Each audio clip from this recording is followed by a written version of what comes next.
says that she loves me. Isn't it lovely when the one you love's thing is the one you loving? We got a lot of things to cover today. Before I came in, there was a trending topic that I wanted to talk about, and it's all kind of tied in. I get a lot of comments, mostly on social media and other places, people who may tip in, who may not have a lot of melanin, and they think this show is all about race, or this whole channel is about race. And I bristle at that, because I look at the Sirius XM, there's like 100 plus channels. Is there a channel where folk can be free to talk about the things that impact them and their community that doesn't have to include you? And more importantly, we live in a world of all different kinds of people, all different walks of life. And I was actually having this conversation today with a gentleman. He's actually an author, Blair Walker. I'm gonna have he's a co-author. He wrote a book called Why Should White Guys Have All the Fun? And the book initially didn't do well because people, bristled at, the title. This is racist. And it's like, I always say, well, define racist. I've been called racist. Please define it. Just like when you call up and you identify as being white, please define it. And I'm not saying this to make anyone feel bad about being white or feeling bad. Yeah, I do want you to feel bad about calling me racist. I absolutely do. I want you to just turn your insides out. I want you to your stomach to hurt. I want you to feel really bad because you are horrible for that, because you can't really define it if you're calling me racist. If you're saying there's and if I ask you to define whiteness and that's racist, then you really are either ignorant or you're gaslighting or both. I'm not sure, but you're not part of this experiment that we're doing, which is to see if we can create humanity and community, to see if we can tap into the better angels, to see if people can extricate or to divorce themselves. Let me make it simple. Can you divorce yourself from the social structure that has you hating people?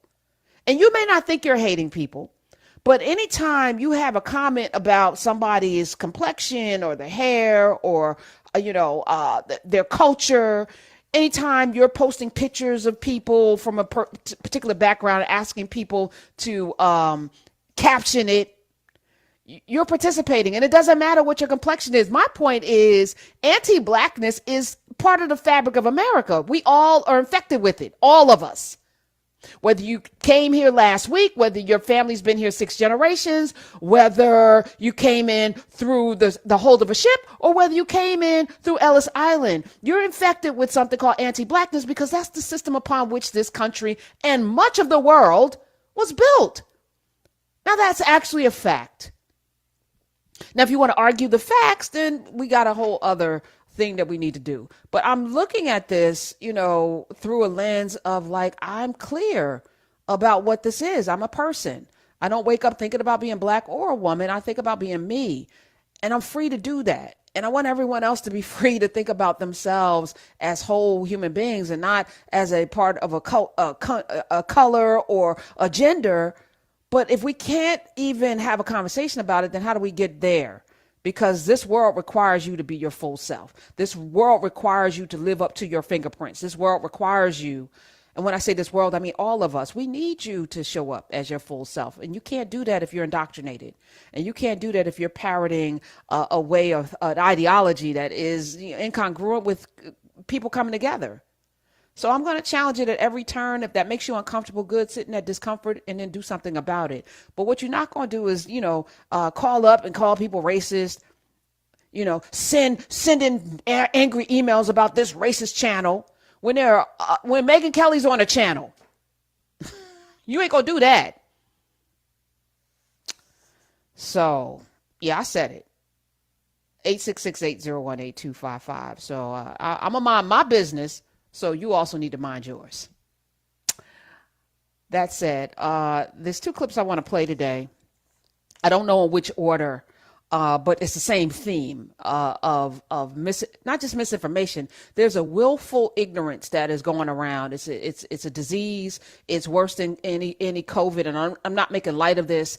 There is an infection in people's brains and their souls and their spirit that allows them to say some of the most horrific things with conviction. And it's not true. It's not true. I'm gonna play the Roseanne Barr clip first. Amina, but before I do, please play the disclaimer. The views expressed by the show's producers and its guests are not necessarily those of Karen Hunter or SiriusXM.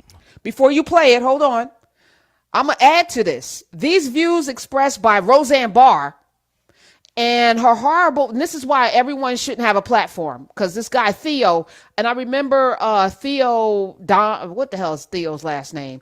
Let me look him up. He even lied and said he was black at some point. Theo, what the hell is Theo? Theo Vaughn. Now, I know Theo Vaughn because y'all know I watch a lot of trash TV and I watch a lot of these competition shows. Theo Vaughn used to be on The Challenge. I think he was on a Real World, Road Rules, or Road Rules. One of these Real World. I think he was on Real World. And then he was on one of these challenge shows for a number of years. And then he got into, I think he might have gotten into some wrestling or something. And now he has a podcast because somehow everybody and their mother deserves to have a podcast. If you breathe, you can have a podcast. I got an opinion off of my dingleberries. I get to have a podcast, and I say it with bombacity. So I get to have a podcast because I'm able to speak in these very, strong tones with passion. And I believe what I'm saying. Or I get to talk to idiots like Roseanne Barr, who shouldn't even have a microphone in front of her mouth because her brain, either she has a UTI. Let me just clear this up, because UTIs have been known to create some sort of dementia-like behavior. At least I saw that on a Grey's Anatomy episode where an 80-year-old woman came in and she was having like dementia-like behavior. And then they found out she actually had a UTI, or was it syphilis? Well, Roseanne Barr allegedly might have one of those, or maybe she is experiencing dementia, or maybe she's just an idiot who has been an idiot her whole entire life under the guise of being funny. Whether she's grabbing her crotch and spitting at a baseball game, which some of y'all thought was cute, some of you thought was ridiculous, but somehow you gave her a whole ass show with her name on it, Hollywood. Her name was on the show. They had to remove her from her own show with her name on it. It continued with John Goodman and others after she called Valerie Jarrett a monkey. She referred to Valerie Jarrett as a monkey, and then claimed she didn't know she was a black woman. Some of y'all didn't know that either. But didn't matter. Didn't matter. Why are you calling a grown woman who's accomplished and amazing a monkey because you don't like her attachment to Barack Obama? Like, at some point, some of this has to make sense. And at some point, we all have to agree that this is reprehensible behavior and agree that this person should not have any airwaves. So Theo Vaughn bringing on a Roseanne Barr on a podcast when he has absolutely no knowledge of anything to be able to even sit and challenge somebody. This is why not everyone should get a microphone. You get a microphone when you've lived a life, when you've read some things, when you've experienced things, when you know some stuff, and then you're able to challenge and question, or you challenge and question, and you learn and you grow into that. But you don't just get to sit and but you do, because this is America and we are in idiocracy where everybody gets a mic, everyone has a platform. To our detriment, by the way. So he got to sit with Roseanne Barr, and he's putting a clip out because apparently, clicks mean everything. So we're not going to post, ladies, we're not going to put the clip out. We're going to play the clip, but we're not going to post it because I'm not trying for you to share it and things and keep it going, because all that does is he gets to now show these numbers to somebody and get some more sponsors, and he gets to have more money because clicks and algorithms are everything. They don't care about the content, these corporations. So we got to challenge them too. Like, who's sponsoring this show? Theo's show. Let's find that, because you're sponsoring an idiot. So that means you too must have poor judgment. So play the disclaimer again, but then as you listen to the disclaimer, know that the views expressed by Roseanne Barr do not at all follow what Karen Hunter believes at all. Play it. The views expressed by the show's producers and its guests are not necessarily those of Karen Hunter or SiriusXM. See? That's the truth. And Yeah. don't you dare say anything against it, or you'll be off YouTube, Facebook, Twitter, and all the other ones, because we have, there's such a thing as the truth and facts, and we have to stick to it. And, It's scary. and that is the truth. And nobody the Holocaust either. No. That's the truth. Yeah. It should happen. 6 million Jews right now because they cause all the problems in the world, but it never happened. But it never happened. Yeah. Mandated. Well, because you're part Jewish, right? Part of your family's Jewish? I'm all Jewish. You're all Jewish. 100%. And a lot of Hollywood is Jewish. Yeah. It's like a lot of Hollywood is a Jewish business, really. Well, they started Hollywood. Yeah. Right. But so was it weird Just that like rap. Black people started rap. Yeah. See, So I wouldn't go over there and See. try to get in rap and go, all See, these black Jesus. people, go on Saturday Night Live like Dave Chappelle. I'm just saying a lot of black people are in control of rap. right? Are Hello? they? Actually, that's not true. Well, you went there. You Yeah. try to get in show business. Of course it's Jewish. But, and people should be glad that it's Jewish too, because if Jews were not controlling Hollywood, all you'd have was fishing shows. Yeah. Okay. Now, Theo says, Roseanne Barr, obviously using sarcasm and satire. She is a mensch and one of the funniest people I've ever met, which tells me you don't know funny. I didn't find anything funny about that. And just because she's Jewish doesn't give her the license to be able to say that the Holocaust never happened. Now, whether she believes that or not, whether she thought she was being funny, maybe this was a moment like her grabbing her crotch and spitting at a baseball game where she clearly hasn't figured out how to deliver this. Or should you be delivering content like this? Should you be delivering? If it's a joke, we should be in on it. And I say this as somebody that has studied the Holocaust, and I don't know why. As a little girl, there were a lot of movies on television when I was growing up, on TV, on regular TV. Playing for Time was one of them. Sobibor was on, and the Holocaust was on when I was in grade school. And I watched all of them and couldn't go to school the next day. Why? Because I couldn't imagine a world where people would do that to other human beings. And in my mind, in my little young mind, my 10, 11, 12-year-old mind, I thought that it could happen to us. Black people. And I promise you for years, I had very poor vision, damn near legally blind until I got LASIK. But my biggest fear was that they would round us up and I would be on a car, on a train going somewhere, and my contacts would fall out and I couldn't see and I couldn't rescue anybody. Like I would have these nightmares and dreams about not being able to see. And that was my biggest vulnerability. And then I got that fixed because I'm like, I'm fighting. What you not gonna do? We not gonna be rounded up. We rounded up. I'm out there. I'm fighting.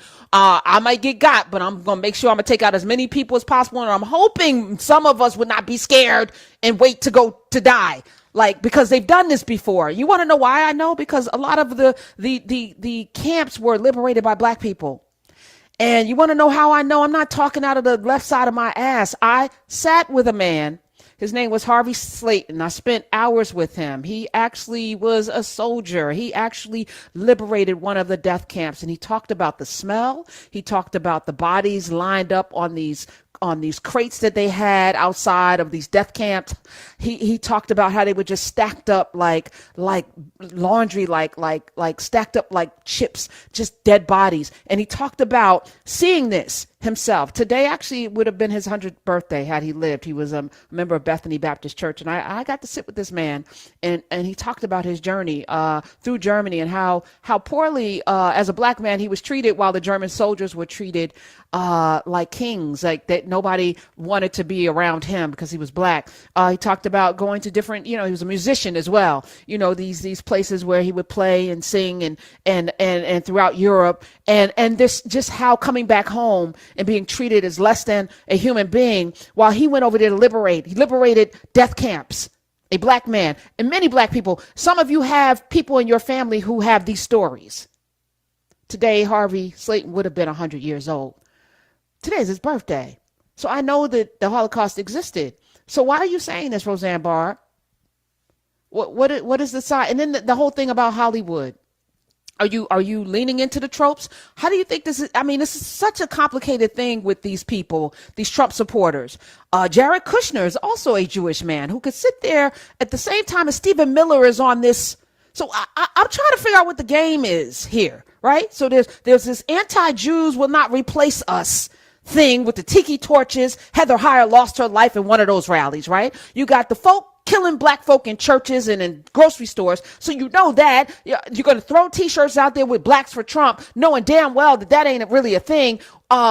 Yes, we're not monolithic, but we're also not stupid. So we're not voting for people who we know openly hate us. You got Ron DeSantis doing something really strange in Florida around immigration and removing black history, right? Texas, Arkansas, there's something happening in this world right now. And then you got Roseanne Barr's ass out here talking about the Holocaust didn't happen. It should have, she says, as a Jewish woman. And we're supposed to chuckle along with Roseanne Barr. Salt Lake City, Utah, of all places, born to an Orthodox Jewish family. Her mom was a bookkeeper and a cashier. Her father, Jerome Herschel, they changed their name, by the way, to Barr, was a salesman. Why? Why did they change their names? Their original name was Borofsky. Changed to Barr. Grandparents changed to Barr. Why? Because this country's racist. You got Trump's daddy at a Klan Nazi rally getting arrested.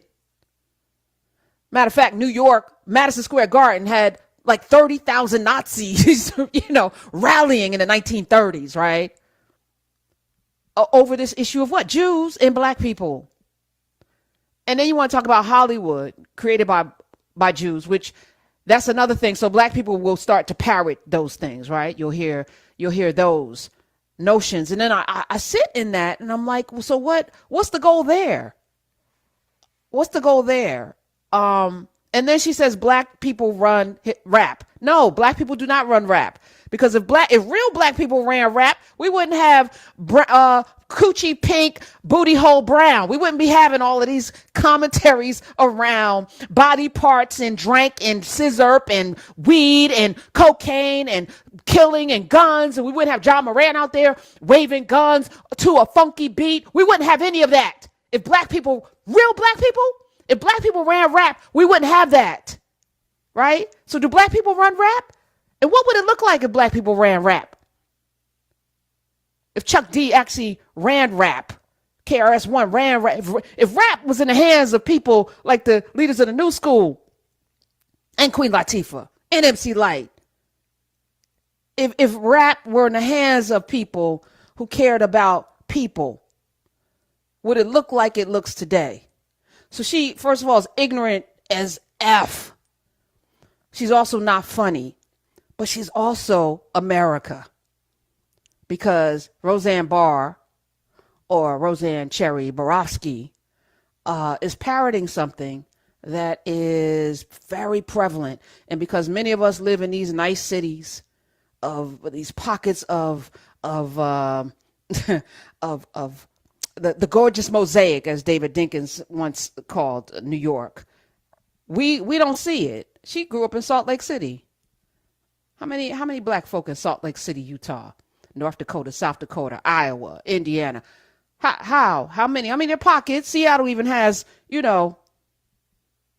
some black people in Washington State, New Hampshire, all y'all Bernie bros up there. How many black people in the place that he's from? Why would he live in a state that is 99%, 97, 96% white? Like, less so-called, because it's a made-up construct. The homogeny in this country, I think many of us don't even understand. And coupled with the fact that you have no relationship with people, 3/4, that's an NBC poll, no relationship, and your only entrance into any other culture is through media, through television, through movies, and through music. Coochie pink, booty hole brown. That's what you see. That's who we are. And we're not any of that. We're some of that. We're a smidge of that. But we're not most of that. So Roseanne Barr is problematic.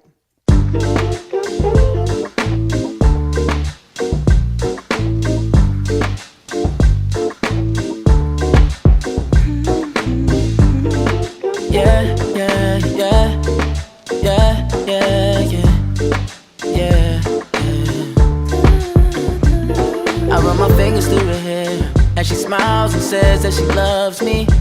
Isn't it lovely when the one you're lusting is